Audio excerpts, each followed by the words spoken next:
Hello, नमस्कार दोस्तों। मैं Vikas Chaudhary, GK by VK Chaudhary 16 MD अपना चैनल है। तो हॉर्टिकल्चर का एक आगे का पार्ट लेके फिर मैं आपके सामने हाजिर हूँ। कल अपने नींबू वर्गीय जो फसलें थी वो कर रहे थे, तो नींबू वर्गीय फसलों के बारे में ऑल ओवर हमने कल जानकारी प्राप्त की थी। अब नींबू वर्गीय फसलों का पार्ट 2 है, जिसमें अपने कल कागजी नींबू चल रहा था। कागजी नींबू के बारे में हमने बात की थी। कागजी नींबू का बॉटनिकल नेम सिट्रस ओरेंटिफोलिया है। कुल कौन सा इसका रूटेसी है। उत्पत्ति क्षेत्र भारत। विश्व में सबसे ज़्यादा उत्पादन कहाँ होता है? अपने भारत में होता है। अब अपने आज पढ़नी है कागजी नींबू की किस्में। तो ये हमारा नींबू वर्गीय जो फसल है उनका पार्ट 2 आपका रहेगा। तो देखिए नींबू वर्गीय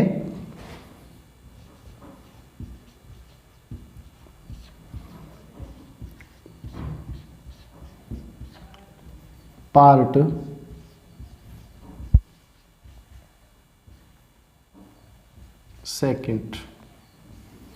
इसमें हम पढ़ रहे थे कागजी नींबू।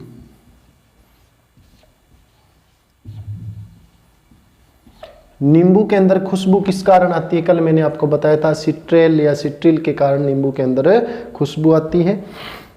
संतरे के अंदर खुशबू वेलेंसिन के कारण आती है, ये भी बात हमने कल कर ली थी। ठीक है, इसके अलावा इनके अंदर कड़वापन भी पाया जाता है। ठीक है, उसके बारे में भी हमने बात की थी। तो आज अपने पढ़ेंगे कागजी नींबू की किस्में। तो नंबर 1 बात सीधा सा प्रश्न बनता है आपका, पहले वो लिख लीजिए फिर किस्में अपने पढ़ेंगे। तो प्रश्न आपका ये बनता है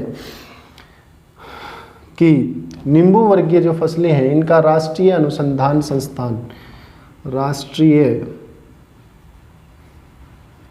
अनुसंधान संस्थान नींबू का कहाँ है? नागपुर। और नागपुर कहाँ पड़ता है? महाराष्ट्र में। कहाँ पड़ता है आपका? महाराष्ट्र में। नींबू तो न से नींबू, न से नागपुर, महाराष्ट्र। नींबू वर्गीय फसलों का राष्ट्रीय अनुसंधान संस्थान कहाँ है? इसका नागपुर महाराष्ट्र में है। कहाँ है? नागपुर महाराष्ट्र में। आज पढ़ेंगे अपने कागजी नींबू की किस्में। किस्मों की बात करें, कैकाबाई, कक्काबाई, लेमन लेसी, लेमन लेसी, ये आपकी नींबू वर्गीय जो किस्में हैं उनकी ट्रिक होगी। कैकाबाई लेमन लेसी, कैकाबाई लेमन लेसी। तो कैसे कागजी, ये भी किस्म किसकी है? कागजी नींबू। नंबर 2 कागजी कला,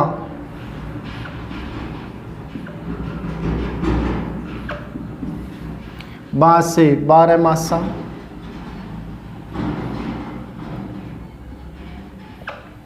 ई से इंदौर सीडलेस, नाम से ही सीडलेस समझ गए तो बीज रहित, इंदौर सीडलेस।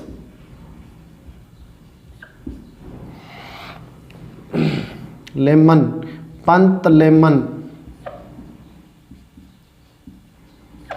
फर्स्ट, कैकाबाई लेमन लेसी। तो लेसी आपका साइलेंट रह जाएगा। कागजी नींबू, कागजी कला, 12 मासा, Indore seedless, Pant lemon first. ये क्या है? नींबू की किस्में हैं। कैकाबाई लेमन लेसी, नहीं मैं कौन लूँ तो कौन लेसी? विक्रम लेसी।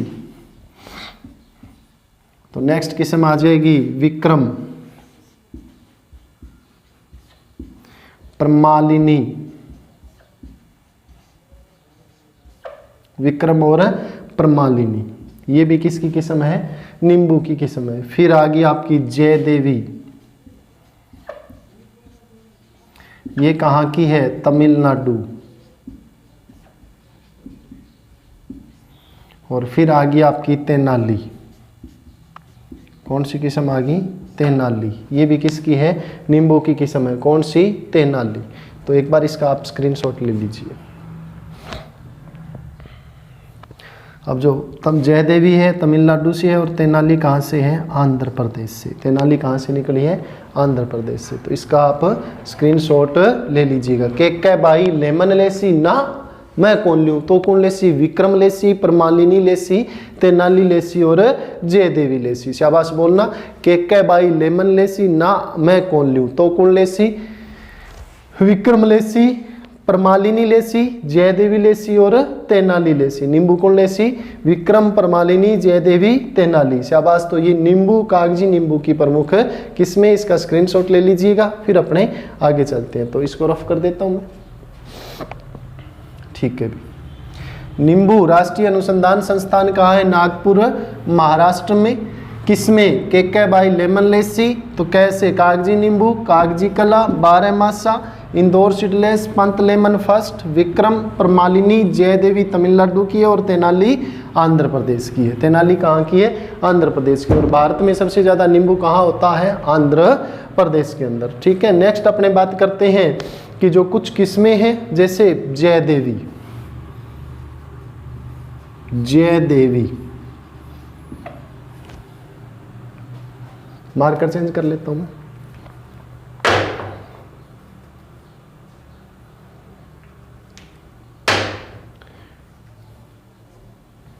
ये ठीक है। जैसे जयदेवी कहाँ से निकली है, तमिलनाडु से।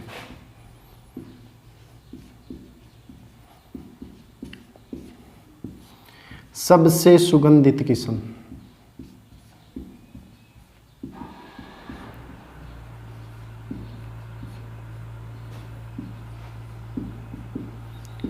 नींबू की सबसे सुगंधित किस्म है वो कौन सी है, जयदेवी। फिर चक्रधर,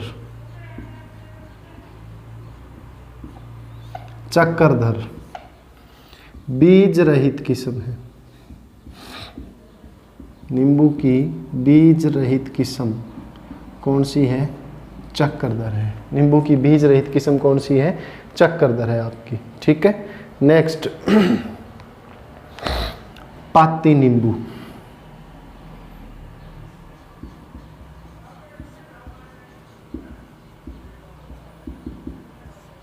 सर्वाधिक खट्टी, सर्वाधिक खट्टापन होता है इसमें, किसमें, पाती नींबू में सर्वाधिक क्या होता है, खट्टापन होता है, ठीक है। इसके अलावा जो हमारी प्रमालिनी किस्म थी, प्रमालिनी, इसके अन्य नाम, प्रमालिनी को क्या कहते हैं अपने, प्रमालिनी के जो अन्य नाम है ये देख लेना आप। परभनी,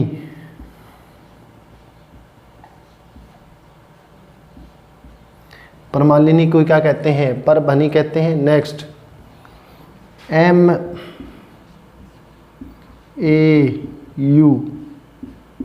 और ये प्रमालिनी कहाँ से निकली है, महाराष्ट्र से। प्रमालिनी कहाँ से निकली है, महाराष्ट्र से निकली है। कहाँ से निकली है आपकी, महाराष्ट्र से निकली है। प्रमालिनी का अन्य नाम क्या है, परभनी, MAU, और ये कहाँ से निकली है, महाराष्ट्र से, महाराष्ट्र से निकाली गई है, महाराष्ट्र से निकाली गई है। कौन सी, प्रमालिनी।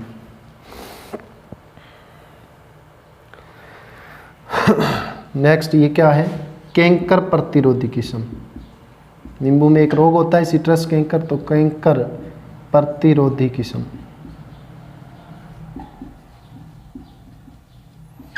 नेक्स्ट एक किस्म आती है मीठा चिकना,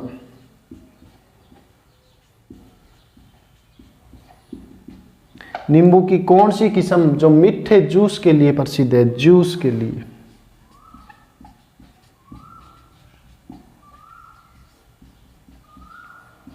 कौन सी है अपनी, मीठा चिकना, जूस के लिए प्रसिद्ध किस्म कौन सी है अपनी, मीठा चिकना है। नेक्स्ट साई सरबती, साई सरबती।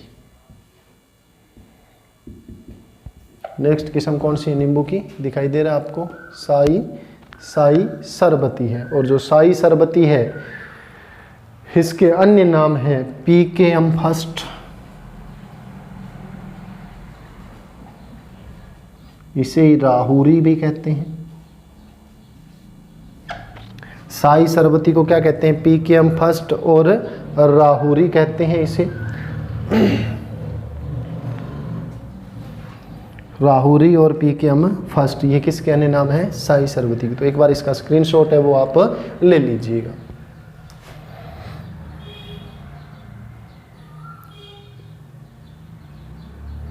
हो गया भी। अब देखो जय देवी, सुगंध की देवी। कौन सी? जय देवी सबसे सुगंधित है। कहाँ से? तमिलनाडु। तमिलनाडु जयललिता, याद रखना, सबसे सुगंधित किस्म है। चक्रधर, बीज रहित किस्म। पाती नींबू, सर्वाधिक खट्टापन।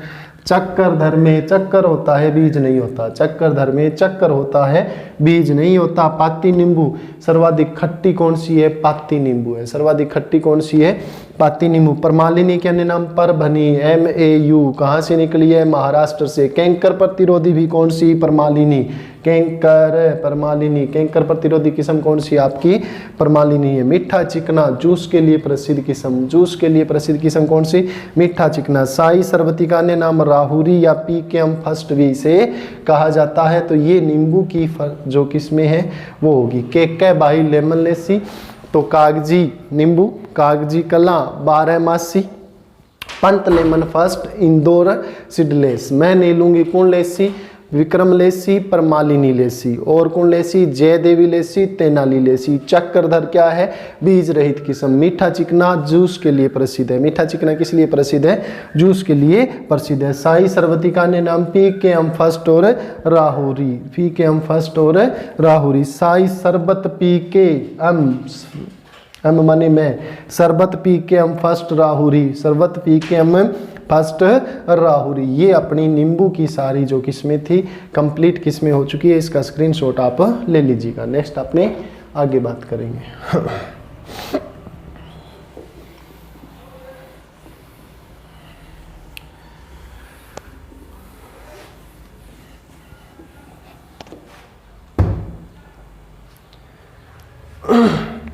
कल देखो बात कर ली थी नींबू के अंदर हमने पौधे से पौधे की दूरी 6 × 6 मीटर रखते हैं। गड्ढे से गड्ढे का आकार 75 × 75 सेंटीमीटर होता है। अब नींबू में बात करते हैं अपनी खाद व उर्वरक।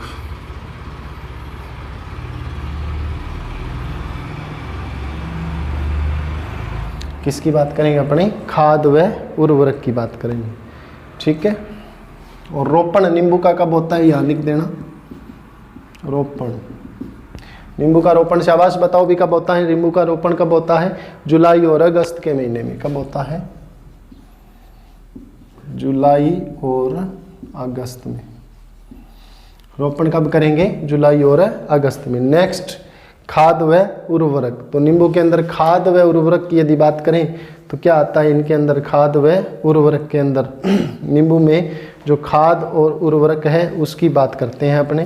तो खाद और जो उर्वरक है उसके अंदर देखना, नींबू के अंदर 5 वर्ष तक। तो पहले यहाँ लिख लेंगे अपने वर्ष। एक वर्ष पर, 2 वर्ष, 3 वर्ष, 4 वर्ष और 5 साल, 5वें साल। ये अपने क्या आगे? वर्ष आगे। फिर गोबर की खाद, गोबर खाद, यूरिया, ये सारणी है आप बना लेना। यूरिया, सुपर फास्फेट,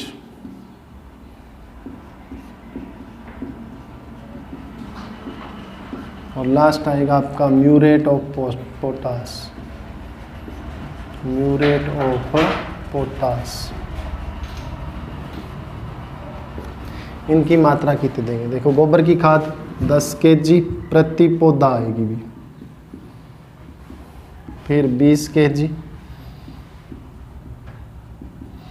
फिर 30 kg प्रति पौधा, फिर 40 kg प्रति पौधा, फिर 50 kg प्रति पौधा।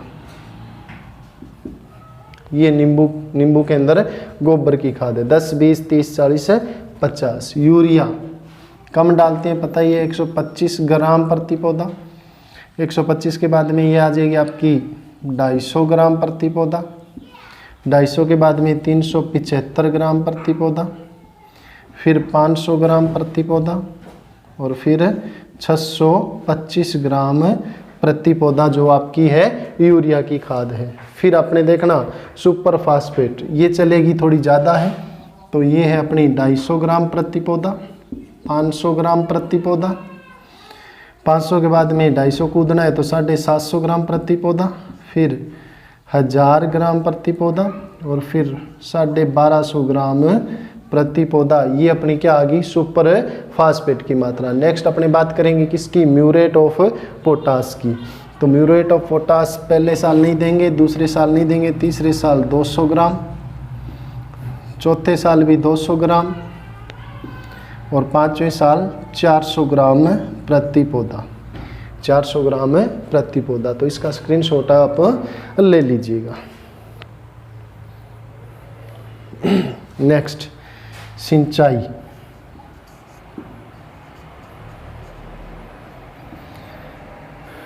ग्रीष्म काल में सिंचाई जो होती है 15 दिन, और शीत ऋतु में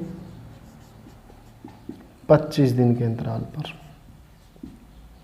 कितने दिन के अंतराल पर करेंगे, 25 दिन से। वैसे ग्रीष्म काल में 15 दिन और शीत काल में कितने दिन के अंतराल पर करेंगे, अपने 25 दिन के अंतराल पर करेंगे। तो एक बार इसका स्क्रीनशॉट आप ले लीजिए। 5 वर्ष 10, 20, 30, 40, 50।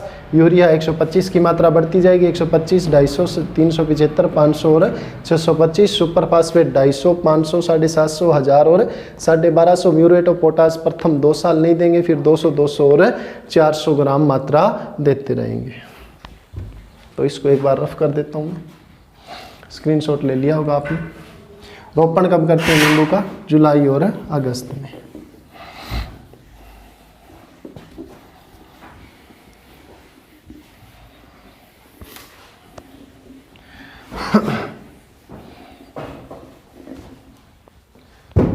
यहाँ तक किसी भी बच्चे को कोई समस्या है किसी प्रकार की तो वो दोबारा पूछ सकता है, ठीक है। नेक्स्ट यदि बात करें अपने नींबू के अंदर प्रवर्धन,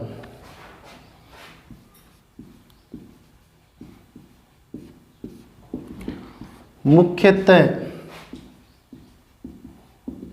बीज से। क्यों? क्योंकि बीज से बहुभुरणता पाई जाती है, क्योंकि बहुभुरणता, एक ही बीज से 3-4 पौधे निकल जाते हैं, इसे कहते हैं बहुभुरणता पाई जाती है। लेकिन इसके अलावा यदि प्रवर्धन की बात करें तो नंबर 1 आएगा अपने बहुभुरणता पाई जाती है, इसीलिए करते हैं जुलाई और अगस्त के महीने के अंदर, ध्यान रखना। नेक्स्ट यदि बात करें तो प्रवर्धन की अन्य विधि गुट्टी दाब, गुट्टी दाब से।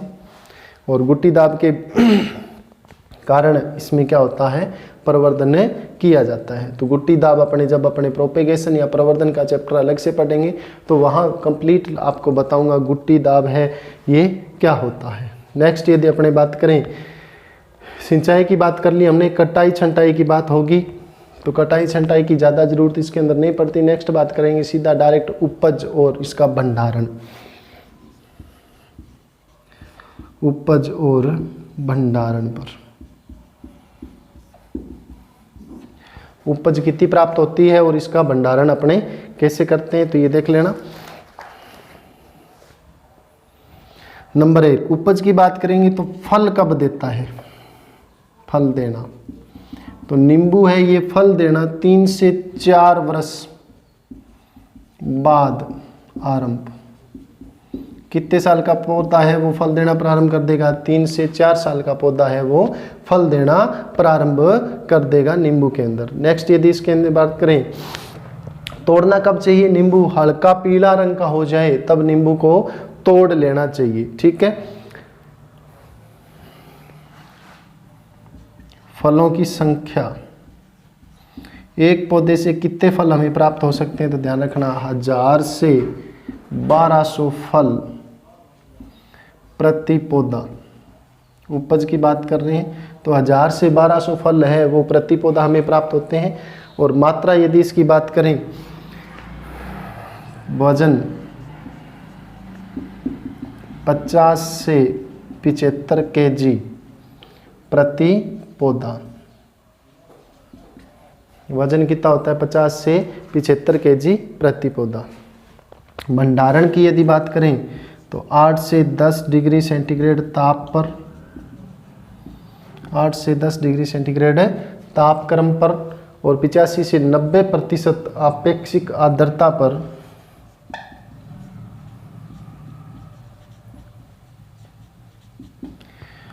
85 से 90% अपेक्षित आर्द्रता पर 42 दिन। कितने दिन के लिए? 42 दिन के लिए। या आप इसको कर सकते हो 35 से 42 दिन या 5 से 6 सप्ताह तक इसका क्या किया जाता है? भंडारण किया जाता है। तो इसका एक बार आप स्क्रीनशॉट ले लीजिए। ये नींबू में भंडारण आपका हो गया। यहाँ तक किसी को कोई समस्या हो तो पूछ सकते हैं, तो स्क्रीनशॉट आप ले लीजिए। ठीक है, भी रफ कर देता हूँ इसको।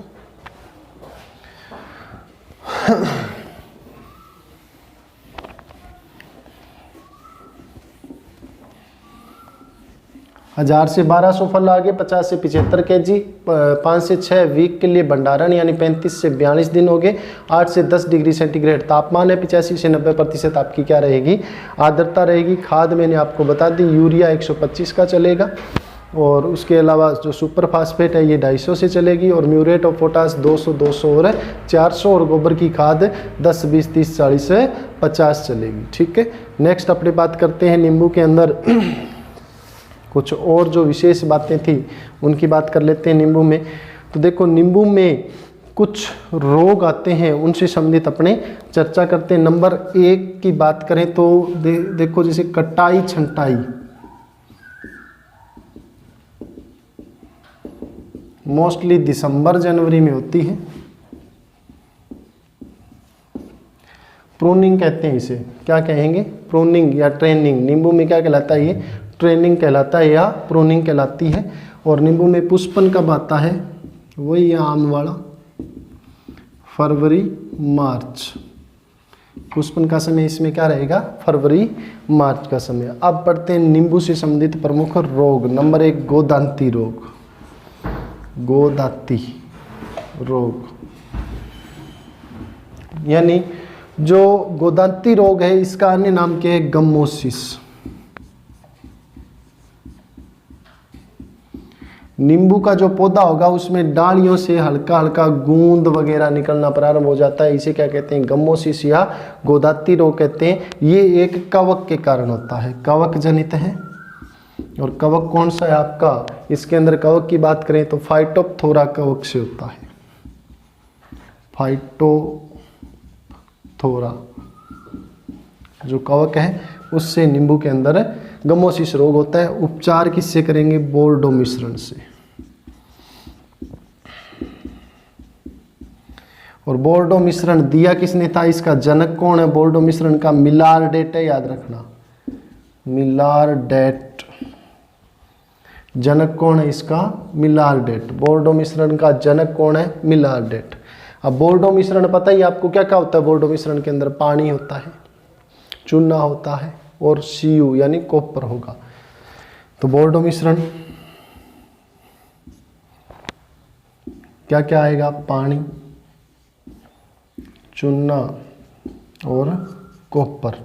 इन तीनों से क्या करेंगे? अपने बोर्डो मिश्रण तैयार करेंगे। कॉपर CuSO4 कॉपर सल्फेट बोलते हैं।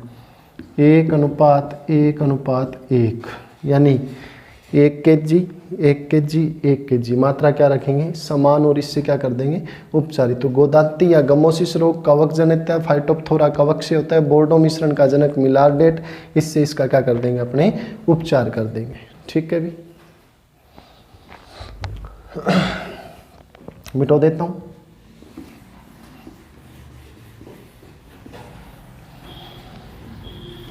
नेक्स्ट यदि अपने बात करें नींबू के बाद में यानी गोदाती जो रोग है, इसके बाद में नेक्स्ट जो रोग आता है वो आता है सिट्रस कैंकर।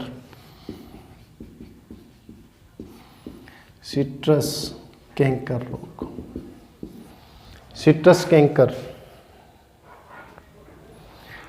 सिट्रस कैंकर है, ये एक जीवाणु जनित रोग है, जीवाणु जनित है,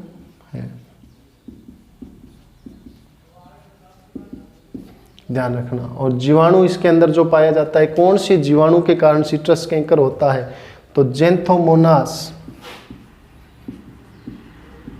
जेंथोमोनास एक्सेनोपोडिस,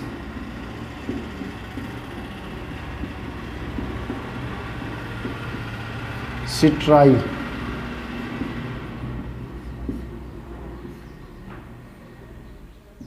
सिट्रियाई, जेंथोमोनास एक्सेनोपोडिस सिट्राई के कारण क्या होता है, ये रोग होता है।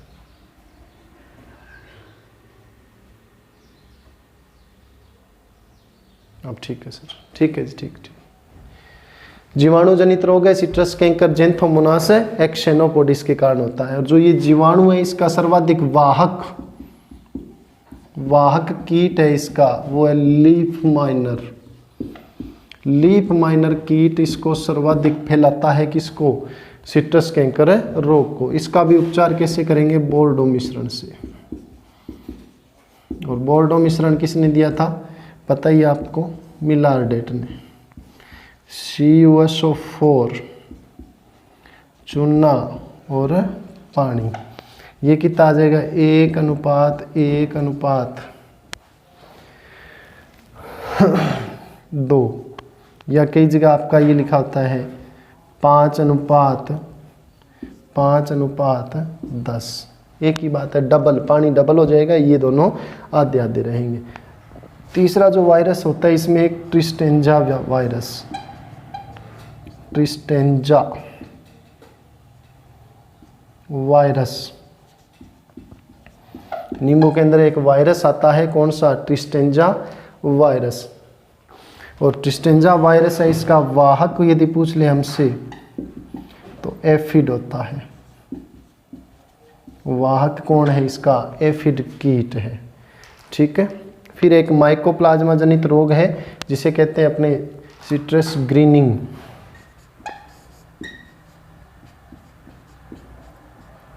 ग्रीनिंग, हरापन दूर हो जाता है, पत्तियां पीली, ग्रीनिंग, ये माइकोप्लाज्मा।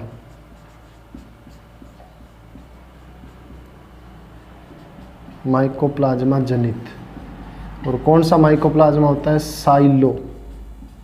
कौन सी माइकोप्लाज्मा से होता है, साइलो जो माइकोप्लाज्मा है उनसे कौन सा होता है, स्ट्रेस ग्रीनिंग जो रोग है। हो गया, तो इसका एक बार आप स्क्रीनशॉट ले लीजिएगा।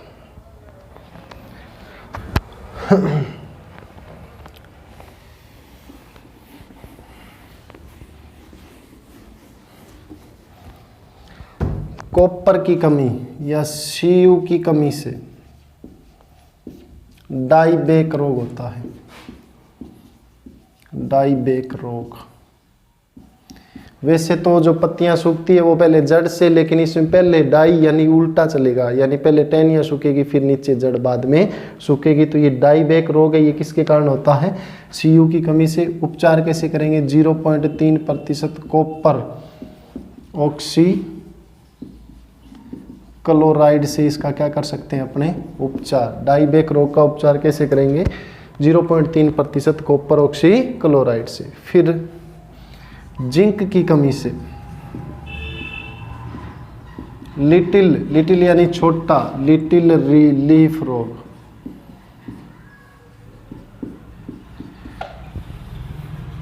और इसका उपचार कैसे करेंगे, जिंक की पूर्ति करेंगे तो इसका क्या हो जाएगा उपचार। फिर एक आता है मोलिब्डेनम की कमी से, पिल्ला धब्बा रोग। ये ध्यान रखना, पिल्ला धब्बा रोग किस कारण होता है, मोलिब्डेनम की कमी से। तो Cu की कमी से डाइबेक रोग होता है, जिंक डाल देंगे, मोलिब्डेनम है की कमी से होगा तो मोलिब्डेनम अपना डाल देंगे। तो ये आज अपने जो कागजी नींबू था अपना वो यहाँ कंप्लीट हो गया। नेक्स्ट अपनी क्लास जो रहेगी वो माल्टा की रहेगी और कल से एक क्लास मैं आपकी एनिमल हस्बेंड्री की शुरू कर दूंगा। जीके के अंदर अपनी कल्चर की चल रही है और एग्रीकल्चर में हॉर्टिकल्चर की चल रही है। कल से मैं आपकी एनिमल हस्बेंड्री की क्लासें डालना स्टार्ट कर दूंगा। हॉर्टिकल्चर एनिमल हस्बेंड्री दोनों अपने साथ में चलेंगे और उसके बाद में कल्चर और हिस्ट्री अपने साथ लेकर चलेंगे। तो ध्यान रखना, कल्चर और एक क्लास आपको कल हिस्ट्री की, एक कल्चर की और एक इसके अलावा हॉर्टिकल्चर की मिलेगी और दूसरे मिलेगी एनिमल हस्बेंड्री की। तो यहाँ आपका नींबू वर्गीय जो फसल है, तो नींबू वर्गीय में हमने नींबू है, कागजी नींबू, वो अपना कंप्लीट हो गया। अब आपको नमस्कार, धन्यवाद आपका, और ये आप स्क्रीनशॉट ले लीजिएगा। ठीक है, ओके, ऑल दी बेस्ट।